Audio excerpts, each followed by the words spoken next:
Kabupaten Bandung Barat, sebuah wilayah di Jawa Barat yang menyimpan keindahan alam luar biasa dari sejuknya Lembang hingga ramainya Padalarang. Tapi di balik pemandangan indah ini, ada kisah tentang lahirnya sebuah kabupaten muda yang tumbuh dengan semangat mandiri. Wilayah Bandung Barat terbentang dari pegunungan di utara hingga daerah industri di selatan. Lembang dikenal sebagai kawasan wisata dan pertanian, sementara Padalarang dan Batu Jajar tumbuh sebagai pusat industri dan perdagangan. Di sisi lain, daerah seperti Cipatat dan Cikalong Wetan masih memegang erat tradisi pertanian dan kehidupan pedesaan.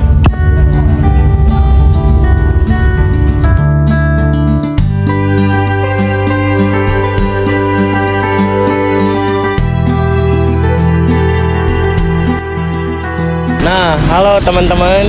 Jadi sekarang kita udah nyampe di Kabupaten Bandung Barat, yaitu di stasiun Padalarang. Perekonomian di Bandung Barat sebagian besar digerakkan oleh sektor pertanian, pariwisata, dan industri kecil. Di sini kita bisa melihat bagaimana warga setempat masih menjaga kearifan lokal sambil beradaptasi dengan perkembangan zaman. Kabupaten Bandung Barat juga dikenal dengan banyaknya usaha mikro dan menengah, mulai dari kerajinan bambu, makanan olahan, hingga produk kopi lokal. Banyak pelaku UMKM yang kini mulai memanfaatkan teknologi digital untuk memasarkan produknya, bukti bahwa semangat inovasi tumbuh di tengah masyarakat.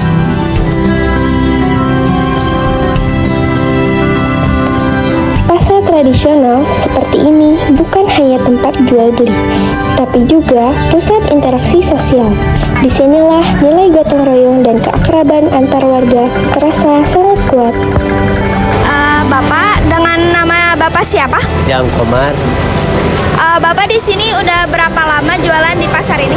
Oh, dari SMP nih. Dari tahun 97, 98 lah. Bapak jualan produk apa di sini? Tahu Tahu aja. sama tempe. Kalau kondisi berjualan di sini tuh kayak gimana sih, Pak? Ya alhamdulillah ini ayah gitu. Apa dengan jualan di sini Bapak kayak membantu ekonomi Bapak nggak? Ya membantu.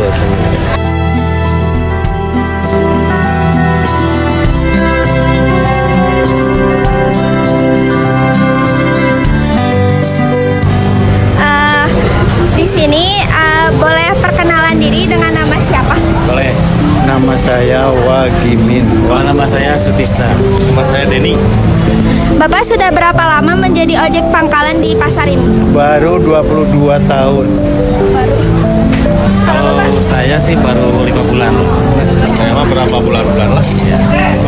Kira-kira kalau penghasilan jadi ojek pangkalan ini mencukupi gak buat kebutuhan sehari-hari?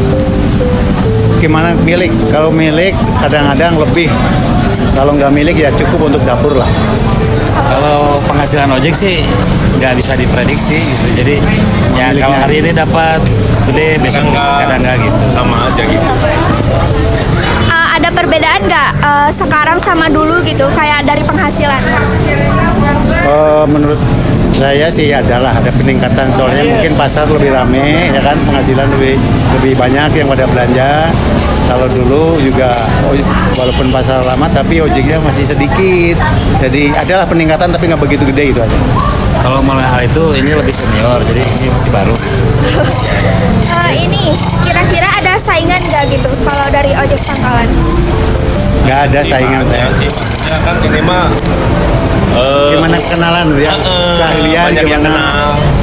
Yang banyak Kalau udah biasanya kesenengnya ke orang itu ya orang itu aja. Orangnya ini Pak RT ke Pak RT aja gitu. Jadi gimana setarnya lah dari awal. Kalau terkait kan di sini ada ojek pangkalan kan, terus sekarang tuh zamannya modern itu ada ojek online, itu gimana tanggapan Bapak? Kalau di pasar sih nggak ngaruh. Nggak ngaruh deh. Kalau di pasar nggak ngaruh, soalnya kan pasar ngambilnya dari pasar.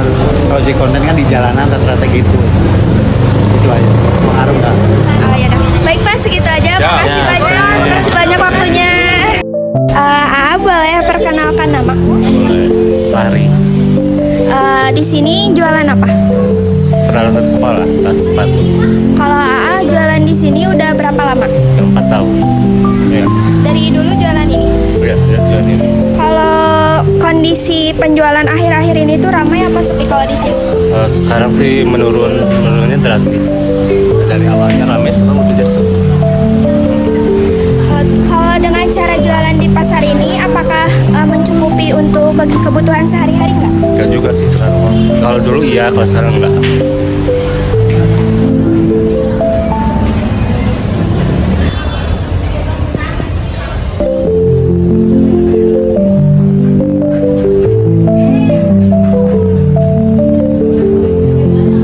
Ini sama Mang siapa? Mas Edi. Oh iya. Mas Edi. Jadi Mas Edi teh jualan di sini teh dari kapan? Dari 2003. 2003. Oh, udah lama ya. Kalau penghasilan di sini teh bisa mencukupi sehari-hari nggak, Mas? Alhamdulillah. Iya. Tapi kadang di sini tuh sepi atau ramai? Ya, itulah namanya jualan kan, ada kadang rame, kadang sepi, agak selalu rame gitu kan. Jadi kan kita penting kita jualan aja gitu kan. Udah berangkat itu. Jadi nggak bisa nentu ya, Mas? Enggak, belum sih. Soalnya sama sih perekonomian itu sekarang mah emang lagi sama gitu. Ya, perekonomiannya lagi nggak stabil ya, Bang? Stabil. Tapi sama sih keluhan teman-teman juga sama gitu. Keluhan. Ya, udah, paling segitu aja, Mas. Makasih ya, Mas. Sama-sama.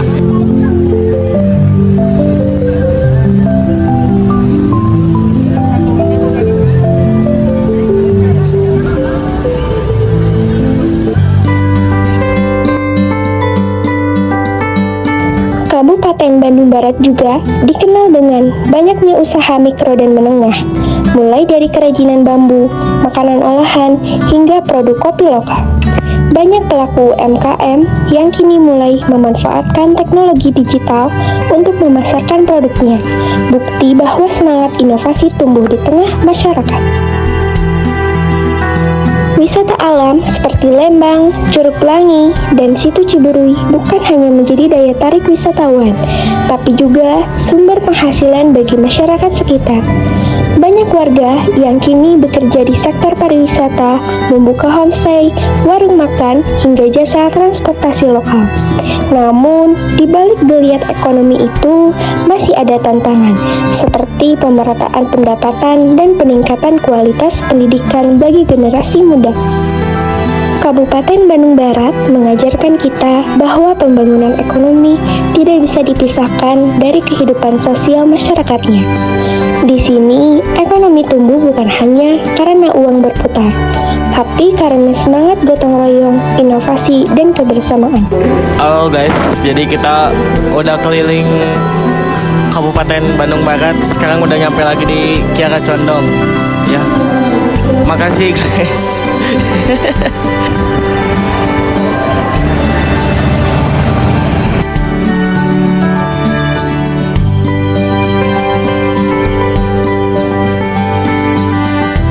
Halo, aku Rasya. Halo, aku Renita Malia. Halo, aku Nazais Nabila. Halo, aku Itsna.